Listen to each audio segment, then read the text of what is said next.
Hello, and welcome back to Bedtime Stories. It's me, Relentless Positivity, and it's time for the next chapter of The Secret Garden.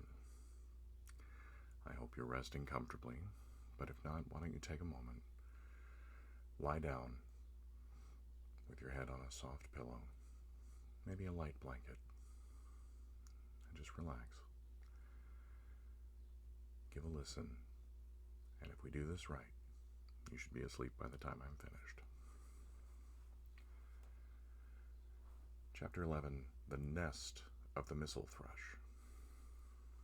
For 2 or 3 minutes, he stood looking around him, while Mary watched him, and then he began to walk about softly, even more lightly than Mary had walked the first time she had found herself inside the 4 walls. His eyes seemed to be taking in everything, the gray trees with the gray creepers climbing over them and hanging from their branches, the tangle on the walls and among the grass, the evergreen alcoves with the stone seats and tall flower urns standing in them. "I never thought I'd see this place," he said at last in a whisper. "Did you know about it?" asked Mary. She had spoken aloud, and he made a sign to her. "We must talk low," he said, "or someone will hear us and wonder what's to do here." "Oh, I forgot," said Mary, feeling frightened and putting her hand quickly against her mouth. "Did you know about the garden?" she asked again when she had recovered herself. Dickon nodded. "Martha told me there was one as no one ever went inside," he answered. "Us used to wonder what it was like." He stopped and looked round at the lovely grey tangle about him, and his round eyes looked queerly happy. The nest'll be here come springtime," he said. "It'd be the safest nesting place in England.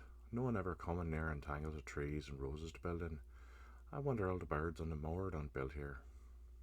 Mistress Mary put her hand on his arm again without knowing it. "Will there be roses?" she whispered. "Can you tell? I thought perhaps they were all dead." No, not them, not all of them," he answered. "Look here." He stepped over to the nearest tree, an old one with grey lichen all over its bark, but upholding a curtain of tangled sprays and branches. He took a thick knife out of his pocket and opened up one of its blades. "There's lots of dead wood out as ought to be cut out," he said, "and there's a lot of old wood, but I've made some new last year. This here's a new bit," and he touched a shoot which looked greenish-brown instead of hard, dry grey. Mary touched it herself in an eager, reverent way. "That one," she said, "is that one quite alive? Quite?" Dickon curved his wide, smiling mouth. "It's as wick as you or me," he said, and Mary remembered that Martha had told her that wick meant alive or lively. "I'm glad it's wick," she cried out in her whisper. "I want them all to be wick. Let us go round the garden and count how many wick ones there are." She quite panted with eagerness, and Dickon was as eager as she was. They went from tree to tree and from bush to bush. Dickon carried his knife in his hand and showed her things which she thought wonderful. "They've run wild," he said, "but the strongest ones has fair thrived on it.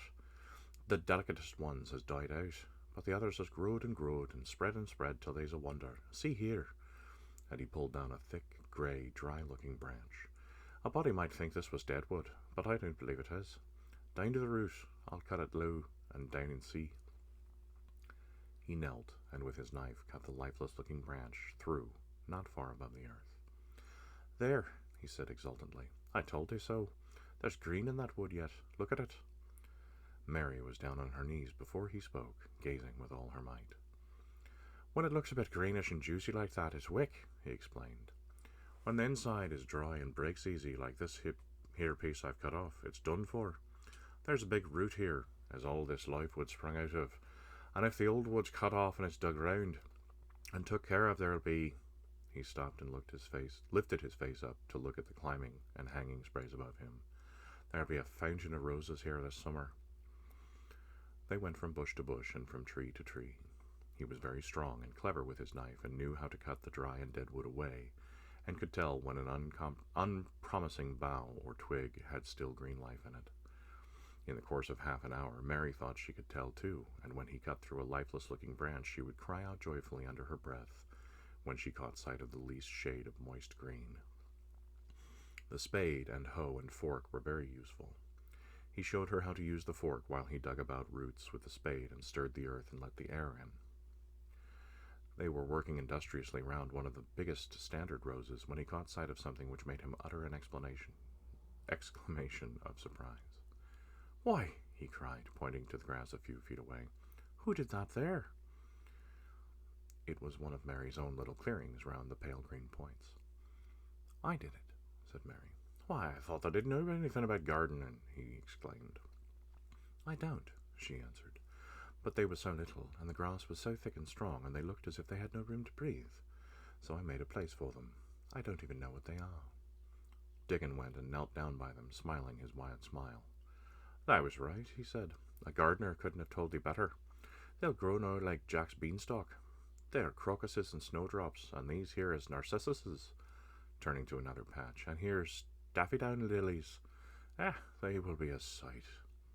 He ran from one clearing to another. "That's done a lot of work for such a little wench," he said, looking her over. "I'm growing fatter," said Mary, "and I'm growing stronger. I used always to be tired. When I dig, I'm not tired at all. I like to smell the earth when it's turned up." "It's rare good for thee," he said, nodding his head wisely. "There's naught as nice as the smell of good clean earth, except the smell of fresh grown things when the rain falls on 'em.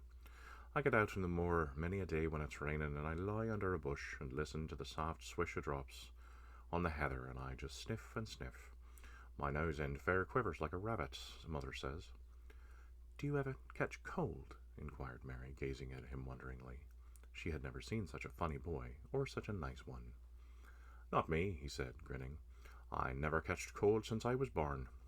I wasn't brought up nesh enough. I've chased about the moor in all weathers, same as the rabbits does. Mother says I've sniffed up too much fresh air for 12 year to ever get to sniffing with cold. I'm as tough as Whitethorn knobstick." He was working all the time he was talking, and Mary was following him and helping with her fork or the trowel. "There's a lot of work to do here," he said once, looking about quite exultantly. "Will you come again and help me do it?" Mary begged. "I'm sure I can help too. I can dig and pull up weeds and do whatever you tell me. Oh, do come, Dickon." "I'll come every day if thou wants me, rain or shine," he answered stoutly. "It's the best fun I ever had in my life, shut in here and waking up a garden."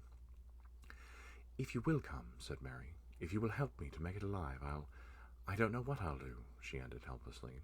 What could you do for a boy like that? "I'll tell thee what I'll do," said Dickon with his happy grin. "They'll get fat, and they'll get hungry as a young fox, and they'll learn how to talk to the robin same as I do. We'll have a lot of fun." He began to walk about, looking up in the trees and at the walls and bushes with a thoughtful expression. "I wouldn't want to make it look like a gardener's garden, all clipped and spick and span, would you?" he said. "It's nicer like this, with things running wild and swinging and catching hold of each other."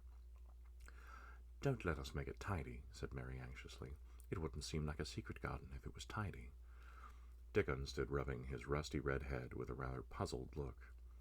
"It's a secret garden, sure enough, but seems like someone besides the robin must have been in it since it was shut up 10 year ago." "But the door was locked and the key was buried," said Mary. "No one could get in." "That's true," he answered. "It's a queer place. Seems to me as if there'd been a bit of pruning done here and there later than 10 year ago." "But how could it have been done?" said Mary. He was examining a branch of a standard rose, and he shook his head. "Aye, how could it?" he murmured. "With the door locked and the key buried."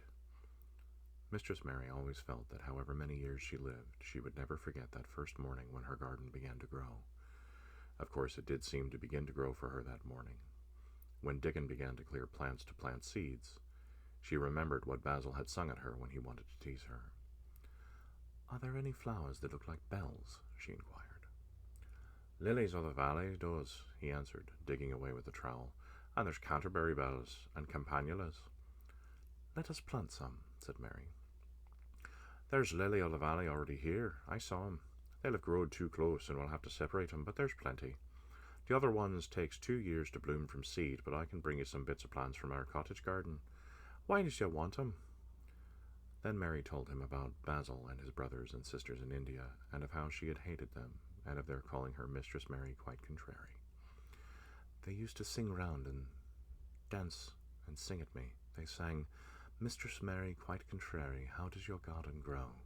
with silver bells and cockle shells and marigolds all in a row. I just remembered it, and it made me wonder if they were really flowers like silver bells. She frowned a little and gave her trowel a rather spiteful dig into the earth. I wasn't as contrary as they were. But Dickon laughed. "Ah," he said, and as he crumbled the rich black soil, she saw he was sniffing up the scent of it. "There doesn't seem to be no need for no one to be contrary when there's flowers and such like, and such lots of friendly wild things running about making homes for themselves, or building nests and singing and whistling, does there?"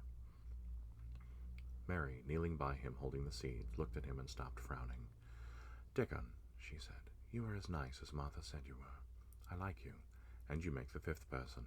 I never thought I should like 5 people." Dickon sat up on his heels as Martha did when she was polishing the grate. He did look funny and delightful, Mary thought, with his round blue eyes and red cheeks and happy-looking turned-up nose.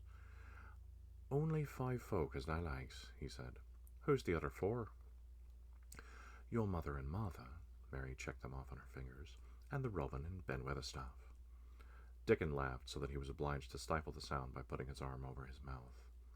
"I know thou thinks I'm a queer lad," he said, "but I think thou'rt the queerest little lass I ever did see." Then Mary did a strange thing.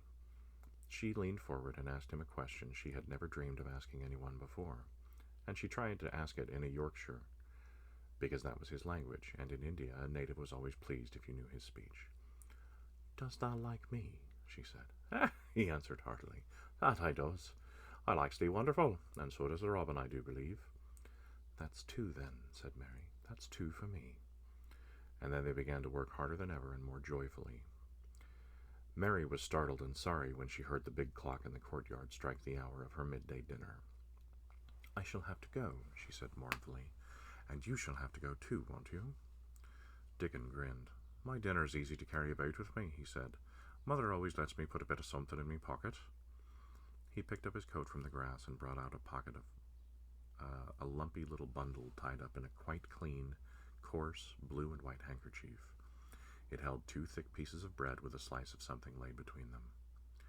"It's oftenest naught but bread," he said, "but I've got a fine slice of fat bacon with it today." Mary thought it looked a queer dinner, but he seemed ready to enjoy it. "Run on and get thy victuals," he said. "I'll be done with mine first. I'll get some more work done before I start back home." He sat down with his back against a tree. "I'll call the robin up," he said, "and give him the rind of the bacon to peck at. They likes a bit of fat wonderful." Mary could scarcely bear to leave him. Suddenly it seemed as if he might be a sort of wood fairy who might be gone when she came into the garden again. He seemed too good to be true. She went slowly halfway to the door in the wall, and then she stopped and went back. "Whatever happens, you never would tell," she said.